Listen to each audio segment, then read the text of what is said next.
नमस्कार मित्रों। आज हम पढ़ेंगे बाबा नागार्जुन की प्रकृति सौंदर्य की कविता बादल को घेते देखा है। यह बाबा नागार्जुन की एक प्रसिद्ध कविता है। आप देख रहे हैं अपना channel CBSE Hindi with Mathura Das. हमारे साथ ऐसे ही बने रहिए और हमारे चैनल पे उपलब्ध अन्य वीडियो को भी अवश्य देखें। आज हम पढ़ रहे हैं कक्षा 11 की ऐच्छिक हिंदी की पाठ्यपुस्तक अंतरा भाग 1 का काव्यखंड, जिसका पाठ है नागार्जुन बादल को घेते देखा है कविता। देखते हैं सबसे पहले कवि का जीवन परिचय।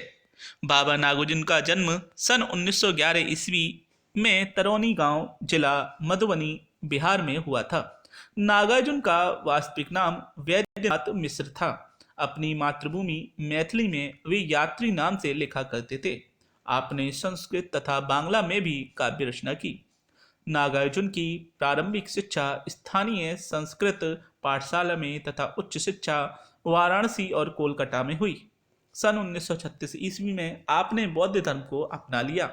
घुमक्कड़ी उनके जीवन की प्रमुख विशेषता रही। उन्होंने कई बार संपूर्ण भारत का भ्रमण भी किया। राजनीतिक सक्रियता के कारण कई बार इन्हें जेल भी जाना पड़ा। इनकी मृत्यु सन 1998 ईस्वी में हुई। देखते हैं इनकी रचनाएं। बहुत ही प्रसिद्ध रचनाएं हैं इनकी सभी। कविता संग्रह देखते हैं। युग धारा, सतरंगे पंखों वाली, प्यासी पथराई आंखें, तालाब की मछलियां, तुमने कहा था, खिचड़ी विप्लव देखा हमने, हजार हजार बाहों वाली, पुरानी जूतियों का कोरस, रत्न गर्भा, ऐसे भी हम क्या, ऐसे भी तुम क्या, आखिर ऐसा क्या कह दिया मैंने, इस गुब्बारे की छाया में भूल जाओ पुराने सपने और अपने खेत में। प्रबंध काव्य देखते हैं। भस्मांकुर और भूमिजा उपन्यास हैं। रतिनाथ की चाची, बलचनमा, नई पौध, बाबा बटेश्वर नाथ, वरुण के बेटे, दुख मोचन, कुंभिपाक, जो कि 1972 में चंपा नाम से प्रकाशित हुई। हीरक जयंती 1989 में अभिनंदन नाम से प्रकाशित हुई। उग्र तारा, जमनिया का बाबा, इसी बर जमनिया का बाबा इसी बस जिस समय ये प्रकाशित हुई थी उसी समय इमरतिया नाम से भी प्रकाशित हुई। आगे देखते हैं इनको जो पुरस्कार सम्मान मिले। भारत भारती पुरस्कार, मध्य प्रदेश का मैथिली संस्कृत पुरस्कार, बिहार सरकार का राजेंद्र प्रसाद पुरस्कार, दिल्ली की हिंदी अकादमी का शिखर सम्मान तथा पत्रहीन नग्नगाछ मैथिली कविता संग्रह पे उन्हें साहित्य अकादमी पुरस्कार से सम्मानित किया गया। साहित्यिक योगदान देखते हैं। नागार्जुन समाज के यथार्थ को अपनी लेखनी के माध्यम से प्रस्तुत करने वाले, साधारण लोगों के दुखों को अपने काव्य में जगह देने वाले और एक अलग ही अंदाज की लेखनी करने वाले कवि हैं। लोक जीवन, प्रकृति और समकालीन राजनीति उनकी रचनाओं के प्रमुख विषय रहे। आप छायावादोत्तर काल के अकेले कवि हैं जिनकी रचनाएं ग्रामीण चौपालों से लेकर विद्वानों की बैठक तक में समान रूप से आदर पाती है। जनहित के प्रति प्रतिबद्धता उनको जनहितवादी कवि बनाती है। उनकी कविता में धारदार व्यंग देखने को मिलता है। जटिल से जटिल विषय पर लिखी गई इनकी कविताएं सहज, संप्रेषणीय और प्रभावशाली होती हैं। देखते हैं कविता का परिचय। प्रस्तुत कविता में नागार्जुन ने बादल के कोमल व कठोर दोनों रूपों का वर्णन किया है। इसमें हिमालय की बर्फीली घाटियों के लोगों तथा देवदार के जंगलों के साथ साथ किन्नरों के जीवन का यथार्थ चित्रण भी देखने को मिलता है। भाव और भाषा की दृष्टि से कविता कालिदास और निराला की परंपरा से जुड़ी जान पड़ती है। प्रस्तुत कविता नागार्जुन जी द्वारा हिमाचल प्रदेश भ्रमण के दौरान वहां की सुंदरता को अनुभव करते हुए लिखी गई है। देखते हैं कविता। अमल धमल गिर के शिखरों पर बादल को घेते देखा है, छोटे छोटे मोती जैसे उनके शीतल तुहिन करों को मान सरोवर के उन स्वर्णिम कमलों पर घेते देखा है, बादल को घेते देखा है। देखते हैं प्रसंग। प्रस्तुत काव्यांश हमारी पाठ्यपुस्तक अंतरा भाग 1 में संकलित बादल को घेते देखा है से उद्धृत है। इसके रचयिता नागार्जुन हैं। इसमें पर्वतीय क्षेत्र में वर्षा के बाद की सुंदरता का चित्रण कवि द्वारा किया गया है। इसके लिए बादल को माध्यम बनाया गया है। व्याख्या देखते हैं। कवि कहता है कि हिमालय की चोटियां बर्फ की सफेद चादर से ढकी रहती हैं। वे बहुत सुंदर लगती हैं। उन्हें देखने वाले एक पल भी अपनी पलकें नहीं झपकाना चाहते। हिमालय की चोटियों पर चढ़ी बर्फ की चादर धूप के कारण अधिक उज्जवल उज्जवल इसमें दोनों जो आधे आएंगे, उज्जवल नजर आती है। इस पर पड़ने वाली ओस की बूंदें कवि को छोटे छोटे मोतियों के समान लगती है। यही ओस की बूंदें जब कमल के फूल पर गिरती हैं तो कमल के फूल का सौंदर्य बढ़ जाता है। इस दृश्य को देखकर कवि का मन आनंदित हो रहा है। कवि कहता है कि मैंने यहाँ बादल को घेरते देखा है। आगे है, तुंग हिमालय के कंधों पर छोटी बड़ी कई झीलें हैं। उनके श्यामल नील सलिल में समतल देशों से आ आकर पावस की उमस से आकुल तिक्त मधुर वे संतुत खोजते हंसों को देते देखा है, बादल को घेते देखा है। देखते हैं व्याख्या। कवि कहता है कि हिमालय के ऊपरी भाग पर कई छोटे बड़े जिले हैं। उनके सामने नीले जल में क्षमा चाहूँगा, जिले ये जिले नहीं है, झीलें हैं। झील होती है पानी की झीलें। ये जो है हिंदी में बहुत सारे शब्द जो है टाइप के समय गड़बड़ हो जाते हैं। कवि कहता है कि हिमालय के ऊपरी भाग पर कई छोटी बड़ी पानी की झीलें हैं। इसके सांवरे नीले जल में जहाँ पहाड़ नहीं है, ऐसे देशों से आकर गर्मी की उमस से आकुल हंस तैरते व ठंडक महसूस करते हैं। वे यहाँ कमल नाल के भीतर उपस्थित कड़वे व मीठे रेशों को खोजते आते हैं। हंसों के तैरने से तालाब का सौंदर्य बढ़ जाता है। जो लोग इस क्षेत्र तक आ पाते हैं, वे चाहे हंस हो अथवा मनुष्य, इस क्षेत्र की सुंदरता को देखकर फिर लौटना नहीं चाहते। कवि कहता है कि मैंने यहाँ बादल को घेरते देखा है।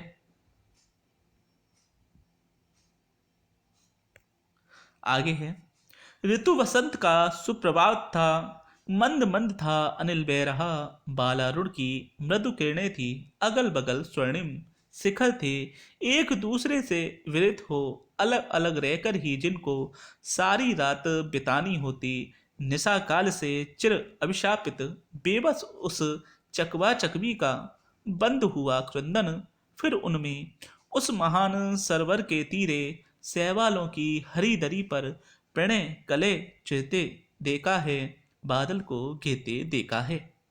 देखते हैं व्याख्या। कवि वसंत ऋतु के सुप्रभात के विषय में बताते हुए कहता है कि मंद मंद पवन बह रही है। सुबह के उगते सूर्य अर्थात बाल अरुण की किरण कोमल लालिमा लिए निकल रही है। इसके प्रकाश से जो अगल बगल यानी आसपास पर्वतों के शिखर के आसपास वह स्वर्णिम अर्थात सोने की समान लग रही है, जिसका सौंदर्य मन को हरने वाला है। जबकि दूसरी ओर कवि को चकवा एवं चकवी का एक जोड़ा दिखाई देता है। चकवा चकवी को यह अभिशाप मिला है कि वे रात्रि में एक दूसरे के साथ नहीं रह सकते। वे दोनों रात्रि में अलग अलग रहते हैं और सुबह के सूर्य के उगने का इंतजार करते हैं, मानो वह एक रात्रि के बाद नहीं बल्कि कई वर्षों के बाद मिल रहे हों। सुबह होते ही उनका वह क्रंदन अर्थात दुख समाप्त हो जाता है। इस सुबह वे सरोवर के किनारे सहवालों से घिरी धरती पर एक दूसरे से मिल रहे हैं। उनका रात्रि भर का वियोग अब समाप्त हो रहा है। वह इस पल को खुशी खुशी बिताते हैं। कवि कहता है कि मैंने यहाँ बादल को घेरते देखा है। दुर्गम बर्फानी घाटी में शत सहस्त्र फुट ऊंचाई पर अलख नाभि से उठने वाले निज के ही उन्मादक परिमल के पीछे धावित होकर तरल तरुण कस्तूरी मृग को अपने पर चिढ़ते देखा है, बादल को घेरते देखा है। व्याख्या।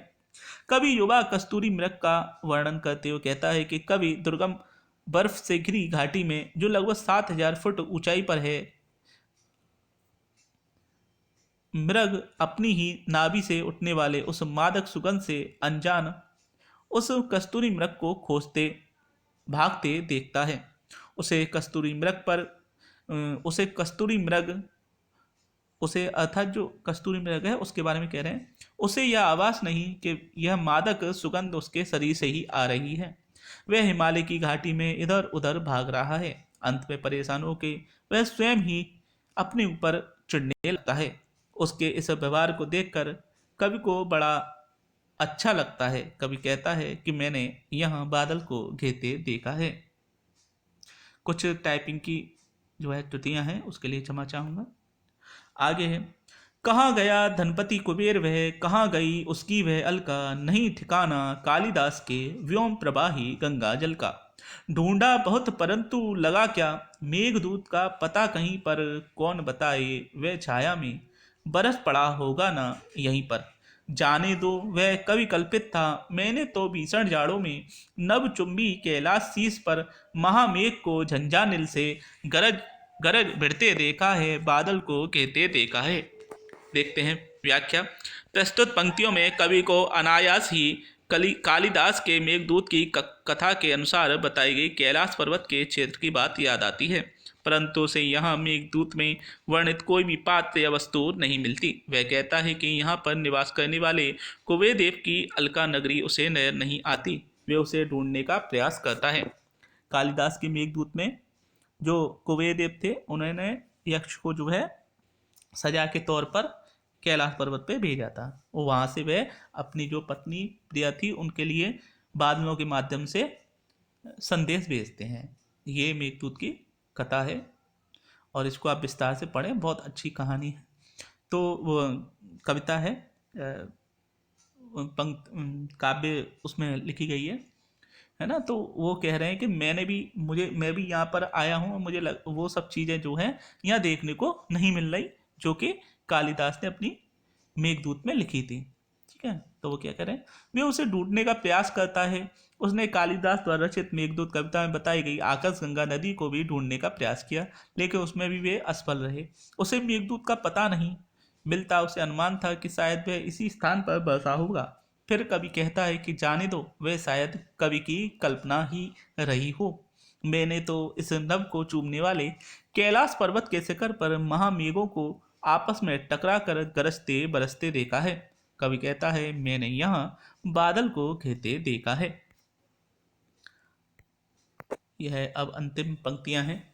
सत सत निर्झर निर्झणी कल मुकरित देव दारु कानन में, शोणित धवल भोज पत्रों से छाई हुई कुटके भीतर, रंग बिरंगे और सुगंधित फूलों से कुंतल को साजे, इंद्रनील की माला डाले, शंख सरी के सुगढ़ गलों में, कानों में कुबले लटकाए, सतदल लाल कमल बेणी में, रजत रचित मणि खचित कला में, पान पात्र द्राक्षा सब पूरित रखे सामने, अपने अपने लोहित चंदन की त्रिपति पर नरम निदाग बाल कस्तूरी, मृग छालों पर पलथी मारे, मदरा ऋण आंखों वाले उन उन्मत्त किन्नर किन्नरियों की मृदुल मनोहर उंगलियों को बंसी पर फेंते देखा है, बादल को घेते देखा है।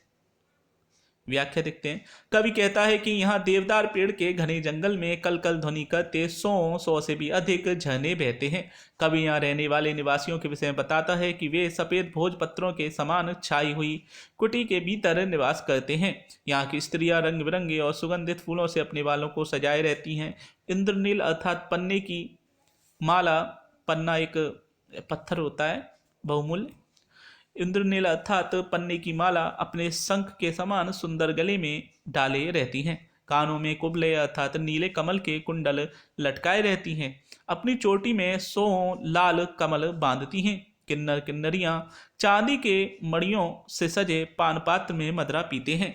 वह लाल चंदन से बने 3 पांव वाले आसन पर नरम बाल वाले कस्तूरी मृग अर्थात हिरन की छालों पर को बिछाकर उन पर पालती मार कर बैठते हैं। मदरा के नशे में भरी आंखों वाले उन किन्नरियों की उंगलियों को कवि ने बांसुरी बजाते हुए देखा है। कवि कहता है कि मैंने यहाँ बादल को घेते देखा है। देखते हैं क्या है इन पंक्तियों में विशेष। प्रकृति के प्रतीकात्मक रूप का चित्रण हुआ है। मानवीकरण अलंकार का प्रयोग हुआ है। तत्सम प्रदान सरल व सरस भाषा है। शब्द बिंब का प्रयोग हुआ है। माधुर्य इसमें गुण है। देखते हैं शब्दार्थ और टिप्पणी। अमल धवल अर्थात निर्मल और सफेद। तुहिन कण अर्थात ओश की बूंद। तुंग अर्थात ऊंचा। तिक्त मधुर अर्थात कड़वे और मीठे, विसंतुत अर्थात कमल नाल के भीतर स्थित कोमल रेशे या तंतु, चिर अभिशापित अर्थात सदा से ही शापग्रस्त, दुखी या अभागे। तो यह था आपका channel CBSE Hindi with Mathura Das. आज हमने पढ़ी बाबा नागार्जुन की प्रकृति सौंदर्य की कविता बादल को घेते देखा है। आपको हमारा चैनल कैसा लगा? हमारी अन्य वीडियो भी अवश्य देखें, हमें प्रोत्साहित करें। आपका बहुत बहुत धन्यवाद। फिर मिलेंगे नई वीडियो के साथ। नमस्कार।